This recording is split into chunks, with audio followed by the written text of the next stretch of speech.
Baik, Bismillahirrahmanirrahim. Assalamualaikum warahmatullahi wabarakatuh. Karena hari ini saya kebetulan tidak bisa hadir pertemuan kelas, jadi materi hari ini saya sampaikan lewat video YouTube. Materi hari ini untuk mata kuliah Kode Etik dan Etika Profesi Insinyur berjudul Kepercayaan Individu dan Kepercayaan Sosial.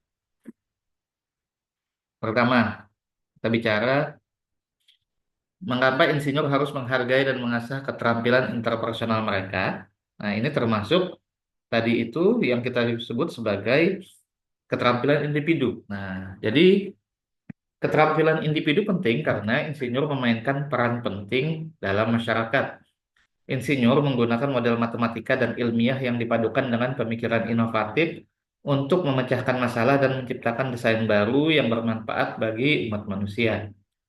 Nah, teknik pada hakikatnya melibatkan pembelajaran berkelanjutan seumur hidup. Itu kewajiban kita sebagai insinyur untuk beradaptasi dengan perubahan konstan dalam masyarakat dan seringkali melibatkan kerjasama dalam tim multidisiplin, multikultural, dan multilokasi.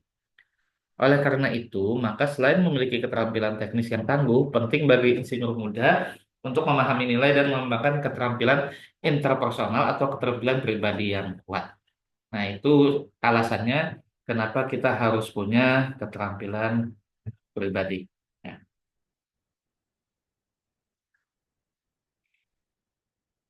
Nah, pelatihan seorang insinyur seringkali digambarkan sebagai sesuatu yang sulit dan sangat teknis. Nah, itu kalau kuliah, iya. Tapi, meskipun benar bahwa keterampilan teknis merupakan prasyarat untuk sebagian besar pekerjaan teknik, seorang insinyur yang baik harus menyadari bahwa keterampilan non-teknis sama pentingnya untuk meraih kesuksesan. Meskipun kita bisa ngitung, tapi kalau kita nggak bisa ngelobi pekerjaan kan nggak bisa juga kan ya. Nah, makanya non-teknis juga sama pentingnya. Dan perlu diingat, insinyur itu jarang bekerja sendiri. Kita tidak dapat menyelesaikan proyek besar sendirian. Kita perlu tim. Maka sebagai tambahan kita perlu kerjasama tim di sini. Nggak bisa kita kerja sendiri. Dalam hal ini, teknik bergantung pada inovasi dan ide-ide terbaik seringkali merupakan hasil dari upaya kelompok. Nah, meskipun kerjasama tim juga sangat penting, tapi insinyur muda terkadang mengabaikan pentingnya keterampilan pribadi atau interpersonal. Dari pengalaman sendiri, sebagian besar kurikulum teknik tidak mencakup keterampilan interpersonal. Meskipun banyak insinyur baru yang keliru percaya bahwa keterampilan dan pengalaman teknik adalah satu-satunya yang akan membuat mereka mendapatkan pekerjaan. Koneksi penting juga. Interpersonal itu juga non teknis. Jadi bagaimana cara kita bersikap, bagaimana memperlakukan orang itu juga penting. Hal ini perlu diingat, hal ini jauh dari kebenaran dan di pasar kerja yang sangat kompetitif, kandidat yang ideal akan memiliki keterampilan interpersonal yang baik. Nah, apa itu keterampilan interpersonal?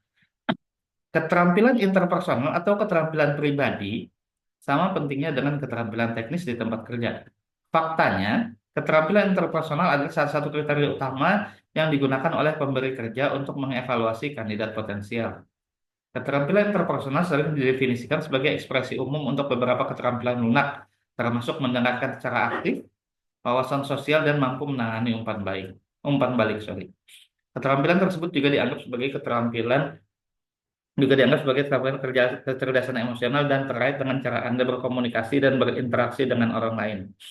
Meskipun mungkin tidak mungkin untuk memiliki hubungan yang baik dengan kolega dan orang lain dalam semua situasi, ya kita tidak mungkin menyenangkan semua pihak kan ya. Tapi mengembangkan keterampilan interpersonal Anda akan membantu Anda, orang-orang di sekitar Anda, dan perusahaan tempat Anda bekerja.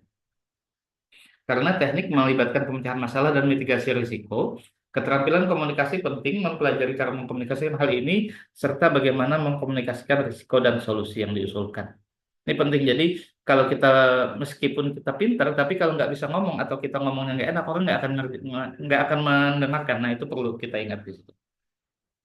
Dalam hal ini, keterampilan kepada audiens, baik teknik maupun teknis, adalah keterampilan yang berharga untuk dikuasai. Apa 5 keterampilan interpersonal yang teratas atau mungkin yang menurut kita paling penting? Nah, pertama, empati. Apa itu empati? Empati adalah keterampilan penting yang harus dimiliki saat membangun dan memelihara hubungan profesional, baik dengan rekan kerja, karyawan, atasan, atau klien. Berusaha memahami orang lain dan sudut pandangnya akan membantu Anda saat menangani proyek, masalah, atau perselisihan dan penting untuk hubungan jangka panjang di lingkungan kerja manapun. Jadi empati ini bagaimana kita menempatkan posisi kita di posisi orang lain. Nah, kita menganggap kita berposisi sebagai orang lain, itu empati. Yang kedua, mendengarkan. Nah, Ini terlihat simpel tapi agak sulit sebenarnya. Mendengarkan adalah kunci dari semua komunikasi yang efektif. Meskipun Anda harus mampu mengekspresikan ide Anda sendiri secara koheren, Anda juga perlu mendengarkan ide-ide orang lain dengan seksama. Pada akhirnya, hal ini akan membantu klien, atasan, kolega, dan karyawan Anda merasa dihormati dan dihargai. Ketika seorang pemimpin dapat berkomunikasi secara efektif, orang lain dapat memahami apa yang menjadi tanggung jawab mereka. Nah, jadi tidak cuma harus pintar ngomong, juga harus pintar mendengarkan ya. Yang ketiga, akuntabilitas. Individu yang bertanggung jawab menindaklanjuti hal-hal yang mereka katakan akan mereka lakukan. Intinya mereka menepati janji mereka. Jika Anda mempunyai kebiasaan untuk selalu menepati janji yang Anda buat, Anda secara tidak sengaja membangun jembatan kepercayaan yang menjembatani kesenjangan pemahaman antara diri Anda dan orang lain. Jadi kita berkomitmen. Kita bilang A, kita ngerjakan A. Itu komitmennya harus di situ sebenarnya. Ketika insinyur bertanggung jawab atas keputusan pekerjaan dan hasil mereka sendiri, efektivitas organisasi atau tim dapat meningkat tajam. Nah, ini perlu diingat juga.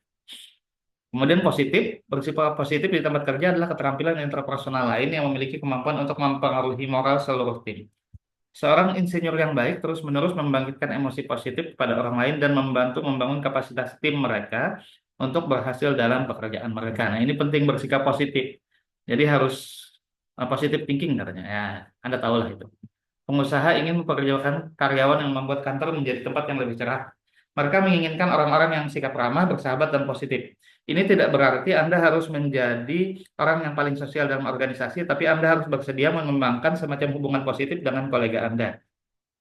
Dalam hal ini, insinyur yang kuat dalam kompetisi, pandangan positif melihat orang lain secara positif dan membantu kolega Anda mengenali hal positif dan apa yang orang lain mungkin sebagai kemunduran. Nah, ini perlu diingat. Jadi kalau insinyur itu sikap positifnya penting ya, karena mempengaruhi apa, tidak cuma mempengaruhi kita, tapi juga mempengaruhi lingkungan sekitar di situ. Lebih jauh lagi, pandangan positif membantu para pimpinan mempertahankan fokus meskipun ada tantangan yang pasti menyertai pertumbuhan dan perubahan. Yang terakhir integritas. Nah, ini penting juga. Baik itu mengakui kesalahan atau bersikap jujur tentang kesulitan yang Anda hadapi tempat kerja, para pemberi kerja ingin mempekerjakan dan bekerja dengan orang-orang yang jujur. Integritas itu jujur penting ya. Integritas pribadi menghasilkan kepercayaan dan merupakan dasar dari berbagai jenis hubungan. Selain itu, kurangnya integritas dapat mengharuskan hampir semua upaya lain untuk menciptakan hubungan kepercayaan yang tinggi. Nah, orang-orang yang dapat bersikap positif, bertanggung jawab, empati, dan bahkan pendengaran yang baik, tetapi gagal membangun kepercayaan akan dianggap bermuka dua. Nah, ini perlu diperhatikan bahwa dalam semua peluang dan lingkungan manapun, perlu peningkatan keterampilan interpersonal untuk memastikan Anda menjadi kandidat dan orang yang baik. Oke, baik. Sekian presentasi materi hari ini. Semoga bermanfaat. Terima kasih. Assalamualaikum warahmatullahi wabarakatuh.